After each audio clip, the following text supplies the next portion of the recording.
Hola amigas de Mujer Presente, me encuentro el día de hoy para hablar de un tema muy interesante, un tema que tiene que ver con los jóvenes. Vamos a hablar de adicción a drogas, prevención y organización de carrete en los jóvenes de hoy. Para hablar de este tema me acompaña Remo Pompei. Remo Pompei es sociólogo de la Pontificia Universidad Gregoriana de Roma, es magíster en Administración de Empresas de la Universidad Padre Hurtado de Chile y desde mayo de 2005 se desempeñó como director de desarrollo de la Fundación Paréntesis.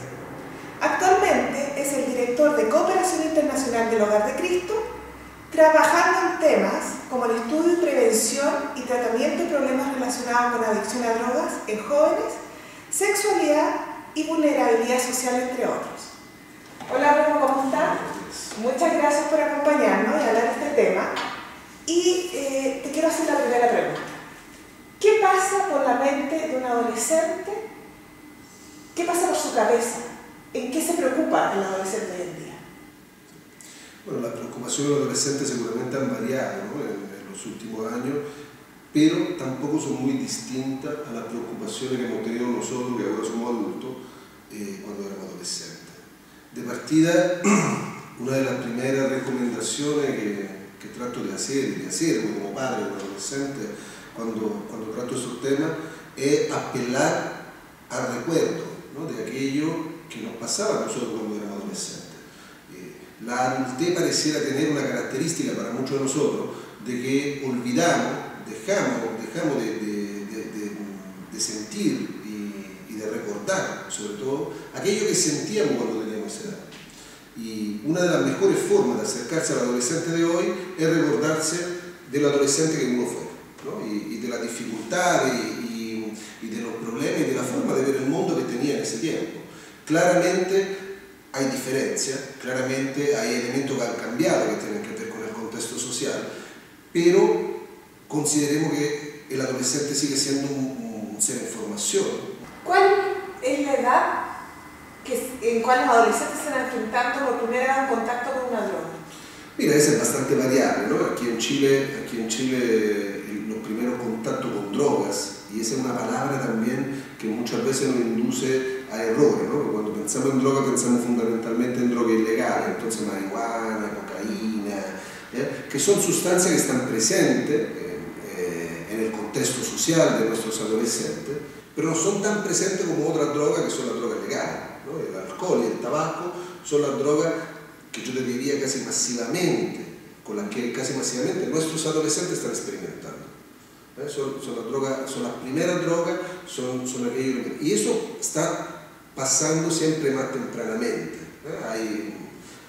Con esa sustancia hay un relajo social, en términos de que son sustancias que tienen un nivel de aceptación amplio, que están presentes en casi todas nuestras casas, de forma masiva, donde nuestro discurso, si bien con los adolescentes, con los más jóvenes, es un discurso generalmente prohibicionista, no se condice con el relajo con el que alguno de nosotros hace uso de esa sustancia, ¿no? Y la tranquilidad con que hace uso de esa sustancia. Y siguen siendo las sustancias que producen mayores consecuencias para la salud, ¿no? Siguen siendo las sustancias que más fuertemente impactan. Y esas fundamentalmente son las que tenemos que considerar como droga de inicio. La mayoría de los adolescentes en Chile y en el mundo empieza sus experiencias con sustancias con drogas legales. ¿Cómo cuál? Como alcohol y tabaco, fundamentalmente. Alcohol y tabaco, fundamentalmente, son estas drogas de inicio. Y si me apuran, le diría que sería muy raro que no lo hicieran, ¿no? En este momento, más allá de ser bueno o malo, pero en ese momento, ser adolescente y no haber experimentado con alcohol o con tabaco es algo raro. La norma es que nuestros adolescentes empiecen siempre más tempranamente a experimentar con alcohol y con tabaco. Lamentablemente, los conocimientos que tenemos de esa sustancia no son traspasados a los adolescentes oportunamente. ¿Por qué? Porque efectivamente empezar a consumir esta sustancia muy tempranamente comporta riesgo grande, y entonces el discurso de los adultos, por lo general, es un discurso que es prohibitivo. Lo que le decimos frente a esta sustancia es que no la consuma, ¿no? En general debe prohibirle que la consuma. Y existe también comportamiento más relajado, de excesivo permisivismo, existen también, me consta en mi entorno, de padres que no se preocupan de que sus hijos consuman alcohol y que lo invitan a consumir alcohol. Pero por lo general el discurso social, de hecho legalmente no se le pueden vender esa sustancia a menores de edad, es un discurso que está fundamentado en el decirle no a esa sustancia. Y uno de los problemas que tenemos tiene que ver justamente con eso, porque el hecho de tener que decirle que no nos impide entablar un diálogo y una conversación acerca de lo que pasa si ellos al contrario dicen que sí. Y sabemos que esa es la conducta más normal, por lo menos más normal en términos estadísticos, ¿no? La mayoría lo van a hacer. Entonces, ¿qué pasa si dicen que sí? ¿Qué elementos debería entregar un padre o un hijo para que pueda enfrentar ese sí? Bueno, de partida la conversación no tiene que ser una conversación forzada, ¿no? En mi experiencia como padre de un adolescente, lo que trato de hacer es que el tema lo ponga ella. Entonces ahí aprovecho de decirle que claramente lo mejor para un ser que está en formación y que biológicamente todavía no está conformado, que tiene un cerebro que está creciendo, lo mejor es no consumir alcohol y menos tabaco.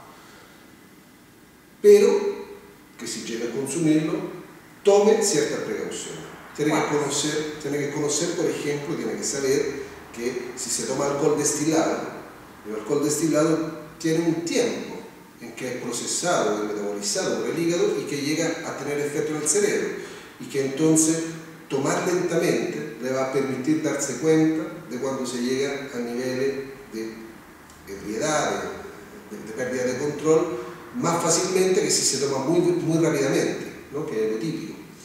Y entonces la persona ya en el segundo trago, o sea, cuando llegan a tomar el segundo trago, todavía no ha llegado a hacer efecto el primero, ¿no? Entonces llegan a un nivel de pérdida de control que lo expone a riesgos mayores, que son riesgos distintos entre hombres y mujeres. Por ejemplo, es muy común en los fines de semana, cuando hay un consumo masivo de alcohol de los adolescentes, que haya arritmia. Ese es uno de los problemas asociados a la pérdida de control, cuando además el consumo de alcohol se hace en lugares que son más expuestos a esos tipos de riesgos, ¿no? Cuando no son lugares privados, cuando no son en la casa. Otra recomendación que podemos darle a los adolescentes que empiezan y que se inician y que experimentan con el consumo de alcohol es que no lo hagan nunca solo, que estén acompañados, que claramente se preocupen de aquello que en algún momento pierden el control. En general, los adolescentes tienen mucha conducta de autocuidado uno con otro, ¿no? Se cuidan entre ellos. Entonces, para cuidarse tienen que saber, por ejemplo, que alguien que perdió el control, que se emborrachó, puede sufrir una hipotermia, que alguien que se emborrachó puede, el efecto del alcohol provocarle vómito, que entonces es necesario, por ejemplo, preocuparse de que esté recostado pero con la cabeza de un lado, porque ese mismo vómito lo puede ahogar. O sea, muchas veces, y la mayoría de las veces, los problemas relacionados con el consumo de sustancias, alcohol o drogas ilegales, y los riesgos principales, no se deben al consumo mismo, se deben a las consecuencias y a los espacios donde se producen estos consumos y a la incapacidad o al poco conocimiento que se tiene del manejo de las situaciones. Yo me recuerdo haber pasado por eso, con compañeros míos, no saber qué hacer.